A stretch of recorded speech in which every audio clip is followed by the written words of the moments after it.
기쁜 일, 즐거운 일에 두 팔 번쩍 들고 만세를 부르고 싶어도 못하는 사람들이 있습니다. 어깨에는 아무런 이상이 없지만 겨드랑이에서 나는 땀 냄새, 즉 액취증으로 인해서 어깨를 바짝 붙이고 어조비로 살아야 하는 사람들.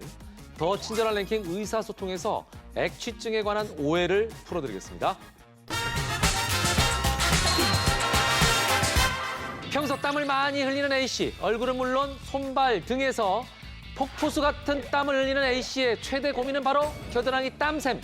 옷이 흠뻑 젖을 정도로 겨드랑이에서 땀을 흘리는 A씨는 혹 자신이 액취증은 아닌가 고민하며 남들 앞에서는 팔 한 번 제대로 못 펴고 다니는데요. A씨처럼 땀이 많은 사람은 모두가 액취증일까요? 유난히 풍성한 머리숱을 자랑하는 B씨. 그런데 머리뿐만 아니라 겨드랑이에도 수북하게 자라난 털로 쉽게 땀이 차는데요. 수북한 털 때문에 액취증이 더 심해지는 것은 아닌가 고민하던 B씨는 제모를 결심했습니다. 수북하던 털을 시원하게 없앤 B씨. 과연 B씨의 바람대로 제모를 하면 액취증은 없어질까요? 이번 주제 액취증에 대해서 알려주실 분 성형외과 전문의 권영대 선생님 모셨습니다. 어서 오십시오. 안녕하십니까. 네. 예, 성형외과 전문의 권영대입니다. 네.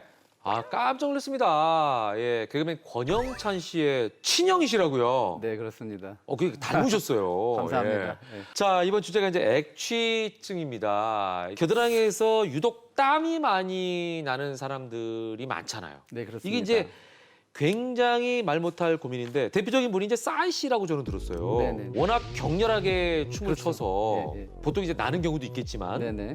거의 뭐 폭포 수준이라고 얘기를 들었거든요. 네. 그럼 이런 사람들은 모두 액취증이라고 할 수 있나요? 몸에서 이제 땀이 많이 날 때 다한증이라 그러는데 우리가 이제 손바닥이나 발바닥에 땀이 많이 나는 경우도 있고 네. 또 전신적으로 또 다한증이 있는 경우도 있고요. 싸이 씨 같은 경우 아주 신나게 격렬하게 춤을 추면서 노래를 하기 때문에 그러고 나면은 어쨌든 체온이 더워졌으니까 예. 이제 낮춰야 되니까 땀이 많이 나시는 거고요. 우리가 보통 액취증이라 그러면은 겨드랑이에서 네. 뭔가 좀 이렇게 좋지 않은 냄새가 자극적인 그러니까 냄새가 땀만 나는 게 아니라 네네 냄새까지도 동반하는. 암내라 그러죠. 예. 특유의 그 약간 암모니아성의 독특한 냄새가 있습니다. 예. 그거를 이제 우리가 액취증이라고 하는군요. 네네네. 자, 그렇다면은 혹시 아이들은 액취증이 없나요? 아이들은 네. 액취증이 없습니다. 없어요? 네네. 아주 뭐 그냥 단칼에 얘기하시네요. 없습니다. 없는데 네. 겨드랑이에서 냄새가 난다는 것은 내가 어른이 되었다는 신호거든요. 그러네요.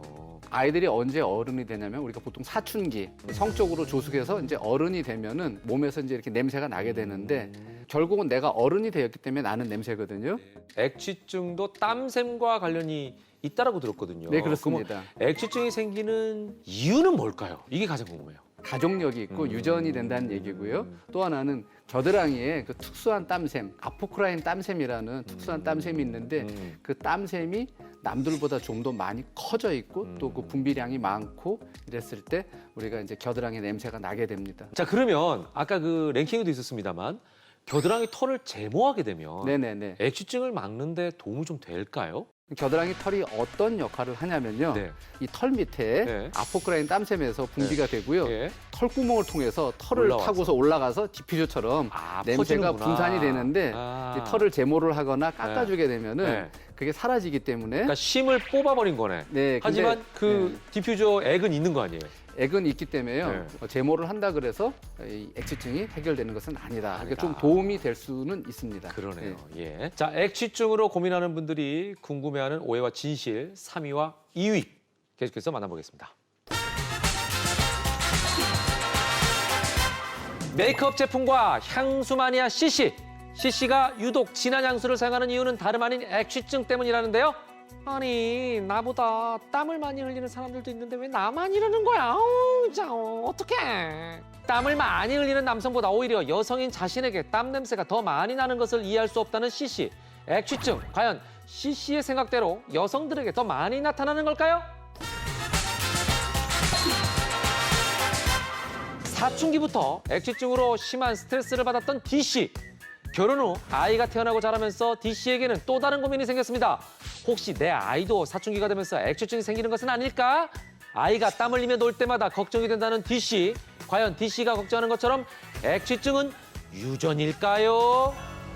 우리 부모가 액취증이 있으면 나도 액취증이다 이렇게 생각하면 좀 이거 좀 억울하지 않습니까? 이 유전이 됩니다. 그래서 네네네. 상염색체 우성 유전 하거든요. 예를 들면은 부모 둘 중에 한 분이 만약에 있으면? 냄새가 나면 암내가 네. 나면은 네. 그런 아이가 태어날 확률은 한 50% 정도 되고요. 반반이네요. 그리고 양쪽 부모가 다 냄새가 난다. 그런 경우라도 100%는 아니고 한 4분의 3의 확률로 그런 아이가 태어날 거고 한 4분의 1은 또 냄새가 안 날 수도 있고요. 자, 액취증의 경우에 이제 사춘기 이후에나 발생한다고 아까 말씀하셨는데. 네네, 그렇습니다. 그럼 내 아이가 나중에 액취증이 생길까 미리 진단해 볼 수 있는 방법은 혹시 없을까요? 귀지를 보면요.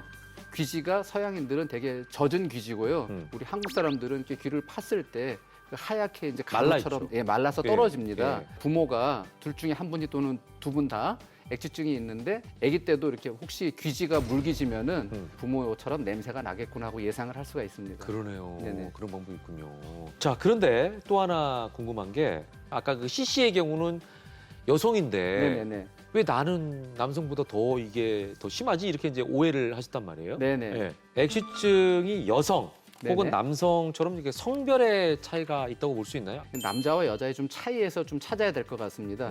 남자들은 그 자기 땀 냄새가 나더라도 되게 이렇게 뭐 크게 대수롭지 않게 생각하는 경향이 그러니까 있는데요. 민감성의 차이는 어떻게 보나요? 예, 여자들은 그 외모도 아주 중요하게 생각하고 그렇죠, 자기 몸에서 나는 냄새에 대해서 아주 민감하게 예. 그 반응하기 때문에 네. 좀 더 적극적으로 병원을 찾게 되고요.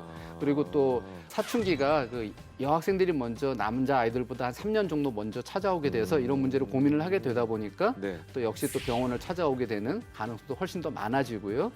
아마 이런 이유들 때문에 네네. 우리가 눈에 보이는 거는 네네. 훨씬 더 여성들이 많은 것처럼 이렇게 느껴지지만 실질적으로 남자와 여자의 그 발생 비율은 동일하다라고 말씀드릴 수 있습니다. 네.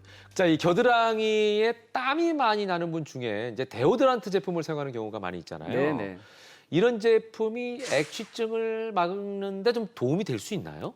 데오더란트, 오더라는 게 영어로 ODOR, 그 아주 악취라든지 이런 냄새를 뜻하는데요. 예. 그 냄새를 제거하는 그 탈취제라고 해석할 수가 있는데 그러네요. 땀의 분비를 억제시키는 성분도 있고요. 그리고 또 분비된 그 내용물이 아포크라인 땀샘에서 분비된 내용물이 이 피부 표면에 있는 박테리아에 의해서 분해가 돼서 변성이 되면서 이 독특한 암모니아성의 냄새가 나거든요. 네네. 분해가 되지 않고 변성이 되지 않도록 또 막아주는 그런 성분도 있고요. 그래서 어느 정도의 효과는 있지만 임시방편으로 하는 것이지 근본적인 치료법은 아니다라는 거죠. 보통 우리가 네네.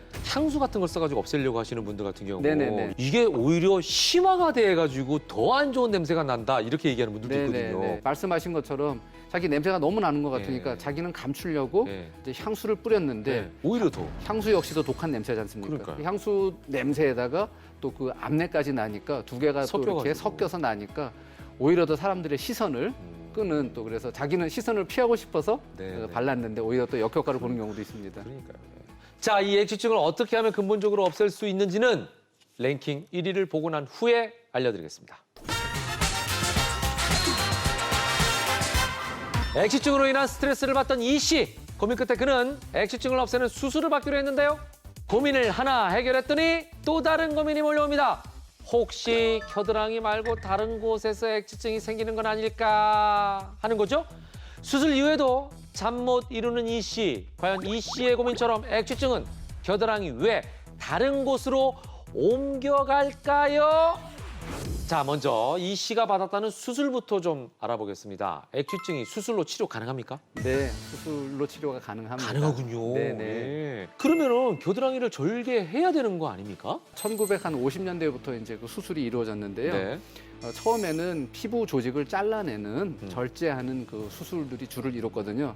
근데 그 털이 있는 걸 이렇게 다 잘라내고 당겨서 꼬맸다고 생각을 해보세요. 흉이 아주 심하게 나고 이게 그러니까요. 이게 탈도 잘 안 올라가고요. 그렇죠. 왜냐면 당겼으니까 얼마나 네네. 이게 불편하겠어요. 그래서, 이런 경우엔 사실 그 이렇게 민소매가 있는 네. 그렇게 그 옷을 입기도 어렵고요. 네. 근데 이제 최근에는 이제 이 피부를 잘라내지 않고 절개해서 당면에서 뒤집어서 요 아포크라인 땀샘을 이제 가위로 하나하나 이렇게 잘라내는 수공법이 있고요. 예. 기구가 예. 좋은 것들이 발명이 돼서 예. 굳이 이제 칼로 안 째고 아. 그냥 그 한 4, 5mm 정도 작게 예. 절개창을 내서 그 지방 흡입하듯이 이렇게 간단하게 수술하면서 또 좋은 효과를 보는 그 수술법이 많이 보급이 돼 있습니다. 네. 근데 아까 그 이 씨의 고민처럼 네네. 수술하게 되면 이거 혹시 딴 데로 옮겨갈 가능성은 없나요? 그럴 가능성은 없습니다. 아이고 다행이다. 네네. 왜 그러냐면요. 겨드랑이 이제 아까 네네네. 이제 곁담이 심하신 분들은 예. 이게 액취증을 수술하면서 그 다한증도 좀 같이 해결이 되거든요. 네, 근데 문제는 이제 이 다한증은 땀이 많은 거는 결국은 내 몸에 체온이 뭔가 올라가는 상황이 생기기 네네네. 때문에 체온을 조절하기 위해서 내 몸에서 반응을 하는 거거든요. 예. 여기를 땀을 못 흘리게 다 네. 파괴해버리면은 네. 우리 몸에서는 보상성 다한증이라 해서 네. 뭐 얼굴이라든지 몸의 다른 곳에 어딘가에서 또 예, 땀이 나는군요. 다한증이 생길 수는 있습니다. 그렇지만은 네. 같은 부위에서 나지만 예. 전혀 다른 종류의 이제 예. 문제입니다. 예, 알겠습니다. 이해가 되네요. 예. 그 다음에 가장 중요한 질문일 것 같아요. 네네. 수술을 하고 나면 네네. 액취증은 100% 완벽하게 사라집니까? 우리가 액취증을 100% 다 해결하겠다. 사실은 좀 이론적으로는 불가능하고요. 예를 들면은 그 냄새가 그 세기가 한 100 정도 났다. 100이었다. 그러면은 한 5에서 한 10 정도로 낮추는 것이 우리 수술의 목표다라고 생각을 하셔야 되고요. 100이었는데 5에서 10으로 낮춘다고요? 네네네. 그럼 굉장히 많이 낮춘 건데요? 예, 굉장히 많이 낮추는데도 오. 불구하고 다시 이제 그 내 몸에 냄새가 나시는 분들은 그 낮아진 수준의 냄새도 자기가 좀 워낙 과민하게 민감해 있으니까. 늘 스트레스를 받아왔거든요. 예, 예, 그래서 예. 데오더란트 좀 쓰시고 또는 그러한 그 바르는 약을 좀 쓰셔서 그 정도면 충분히 또 커버가 되시거든요. 네네. 자, 그러면은 내가 수술이 잘 되었나 못 되었나를 또 알아볼 수 있는 방법이 있는데요. 털을 보시면 압니다. 예. 아까도 말씀드렸지만은 이 털하고 아포크라인 땀샘은 한 팀입니다. 아포크라인 땀샘이 잘 파괴가 되었으면 모낭 역시 어느 정도 충분히 파괴가 되었기 때문에 겨드랑이 털이 안 나나요? 털이 많이 줄어듭니다. 그리고 원래 굵던 것이 또 가늘어지고요. 마치 제모 레이저를 여러 번 해서 예. 제모를 한 것처럼 그런 털이 잘 안 보이면은 수술은 대단히 잘 되었구나라고 생각을 할 수도 있는데요. 굳이 검사를 안 해도 눈으로 볼 수 있는 시각적인 네네, 효과가 네. 있네요. 그걸 통해서 알 수가 있네요. 사실 액취증이 몸에 큰 이상이 있는 것은 아니지만 이 대인관계에 영향을 끼치는 문제이니까요. 청결을 유지하는 것은 첫 번째고 혹시 그 문제로 스트레스를 받는다면 전문의를 찾아보시는 게 좋을 것 같습니다.